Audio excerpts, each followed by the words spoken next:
good with y'all, man? Happy Tuesday. Hopefully your week is going good. Did not hit the gym today. I'm taking a relaxed day, rest day, because, man, I'm old as hell now. So, this is an interesting article here. It says James Gunn's DCU could be dead on arrival following Superman 2025 box office run. Last time I looked at the box office for Superman, it was sitting at like 615 million. This movie hasn't even cracked 620 million, y'all. But let's go ahead and see what this article is talking about.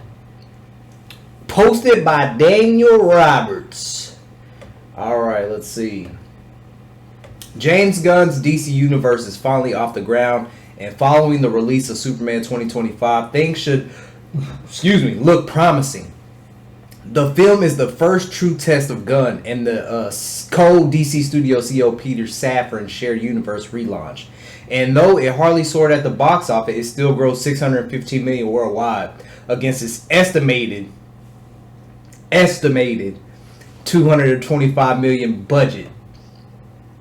It also received mostly positive reviews from audience and critics, with many praising David Cornstaller's portrayal as Man of Steel and Nicholas Holt's Lex Luthor. You know, with the whole Lex Luthor with Nicholas Holt, man, I think he's a great actor. He is a good actor. But the way that Lex is wrote, corny. Just corny. David as Superman, and I've said this, I feel like David could actually be a really good Superman. Could he be on Cavill's level? Probably not. Cavill's my Superman. But I feel like with the right script, the right director, I feel like David could be a good Superman, because he even challenged James Gunn on that thing that they released of the documentary of behind the scenes of Superman, and they ended up taking it down because it was getting a lot of backlash, because they're like, well, David knows the character better than James. So it's just like, I feel like he could be a good Superman with the right script and with the right director. Others, however, found it convoluted, bloated, and unfocused for a Superman solo outing. Some also have questioned whether the film is ambitious enough to kickstart an entire cinematic universe. The film's reception matters because Superman is intended to be the cornerstone of the DCU, its savior, if you will, following the disastrous DCEU, DC Extended Universe, which started with Zack Snyder's fan favorite Man of Steel 2013 and ended with the wishy-washy Aquaman in the Lost Kingdom. Just a decade later, not that long when you consider the fact that Marvel Cinematic Universe, which started in 2008, is still going.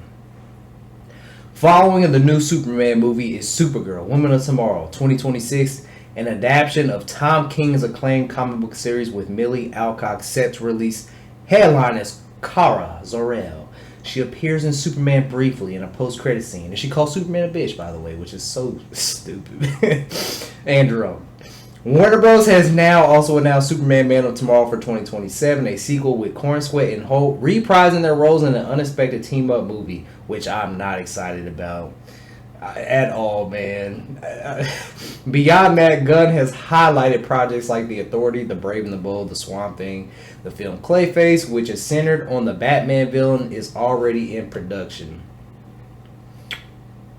The new DCU's canon makes zero sense. However, the new DCU is already showing cracks. Firstly, the previous defunct DCEU was at least launched with popular, well-known characters such as Superman, Batman, and Wonder Woman.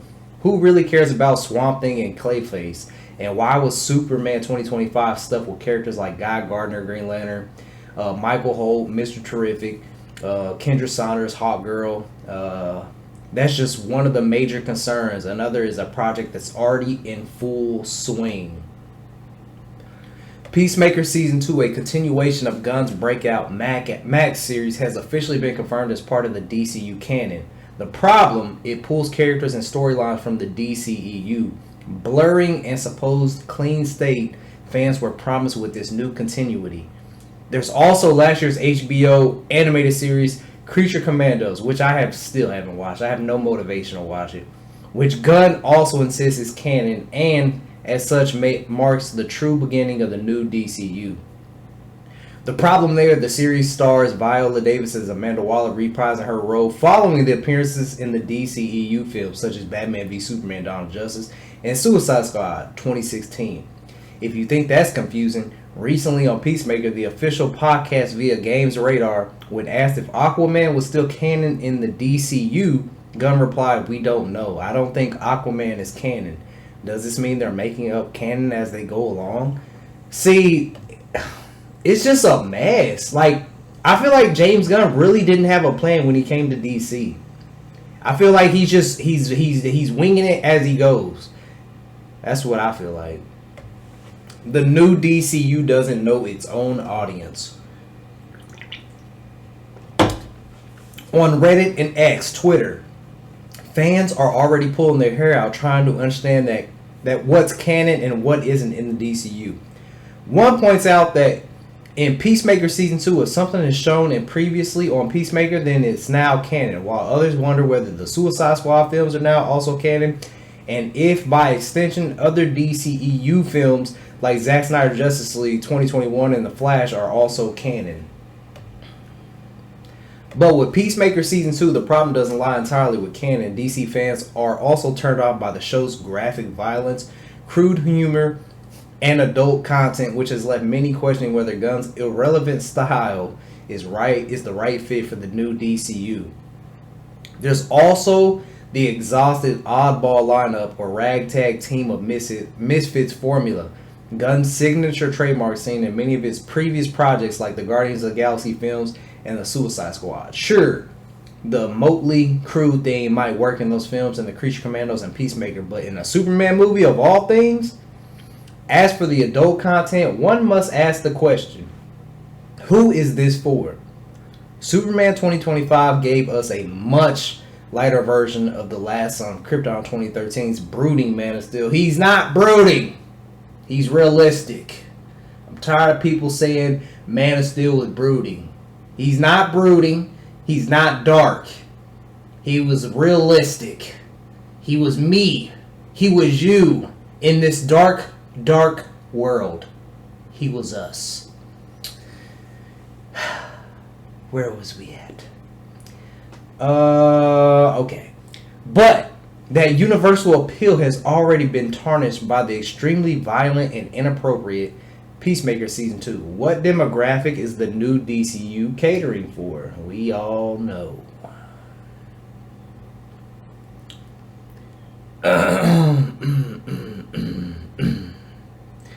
Superhero fatigue is real. While Superman has proven commercially viable, the wider DCU isn't inspiring confidence with audiences. Between mixed reviews and some serious canon confusion, many fans already feel disenfranchised. If Gunn can't balance his offbeat storytelling instincts with the need for broad, unified world building, Warner Bros. Rebooted universe may end up even more short-lived than one it's supposed to replace. There's also no escaping the fact that Superman was expected to perform better at the box office. $615 million is no easy feat in today's climate, but when Jurassic World Rebirth 2025, which also hit theaters this summer, managed to pull in just shy of $900 million, one has to question whether Gunn's film was marketed to a full its potential, have the same reliable universal appeal as Superman films of the past, or see all the above. Do audiences even care about superhero movies and shared universes anymore? The genre has been in financial and critical decline over the past few years, and while James Gunn himself have clapped back at relatively new term superhero fatigue, asserting that there's only bad movie fatigue, the numbers and the audience speak for themselves. That is the article. Listen, superhero fatigue is not real. Superhero fatigue is not real. That's the one thing I will agree with James Gunn on, is it's bad movie fatigue. If you make a good superhero movie, people are going to watch it. If you make a good superhero show, people are going to watch it. There's a reason why Peacemaker hasn't, it peaked at 744,000. That's not a lot of people. Penguin peaked at 3.3 million. Just go look up the numbers for yourself.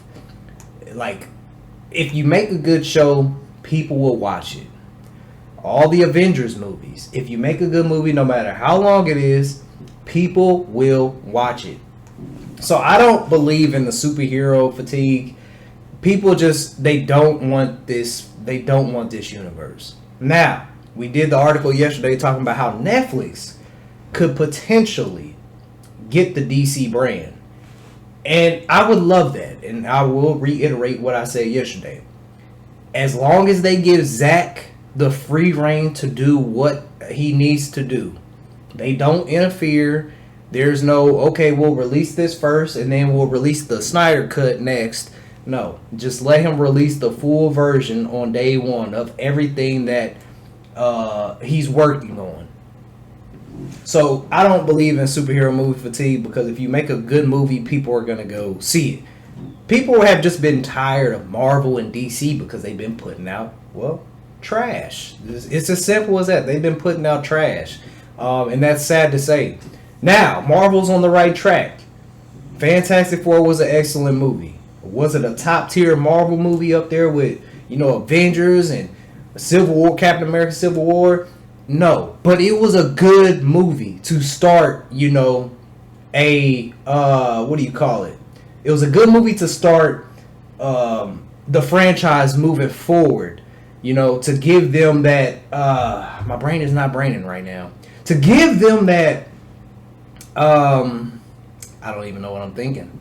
Anyways, it's a good start for the franchise moving forward, because it gives us a little bit of hope that maybe, they're going to stop with the BS movies like in the past and start giving us great content. And if you give us great content, the people will show up. So we have Avengers Doomsday showing up. And, from all the rumors coming out and all these different storylines that could be, I feel like Marvel is cooking. And the one thing I will say with Marvel is that the Russo brothers, they have a great track record when it comes to Marvel. So I'm kind of not worried about it, because Russo brothers, they be killing the game when it comes to Marvel. DC, on the other hand, man, we already know how it is with James Gunn. We know how it is. And like I said yesterday on the article, like, if Netflix did acquire DC and they did keep Zack and James, I prefer to see Zack Snyder's movies in movie theaters. But if they release it on Netflix, I'd watch it, of course. James, I wouldn't see his movies in theaters because I don't care. I'd give it another shot on Netflix because it's on Netflix. But other than that, yeah. Superhero movie fatigue is not real. This article, it's a decent article. It's talking about, the real stuff. And, it's just crazy that people go out their way to defend this movie so much. Like, this movie was supposed to make $1 billion. The trailers, when the trailers came out, oh my gosh, this movie has set the all-time view record. It was getting so many views that it was getting too hyped up. Feels like it was getting hyped up for a reason, because they knew it probably wasn't going to do that good. But at the end of the day, this movie is sitting at 615 million worldwide now, and you got, they say the budget is 225, but them top tax documents said 363 in the state of Ohio. And then you also had all those reshoots that happened. All this stuff costs money. Then you got to give the movie theater back 50% or however much it is. You got marketing, you got to pay the actors. Listen, it is what it is. I thought this was a decent article, though. Decent article, calling it neutral. And this, I was going to say this too. This is not a Superman solo outing. This is not a solo Superman film at all. So, yeah. I guess I'll leave it at that, man. Post your comments down below. Let me know what you guys think about this article. Do you guys agree with it? Do you not agree with it? What do you guys think? I will catch you guys in the next one. 100,000 subscribers is grind time. Let's get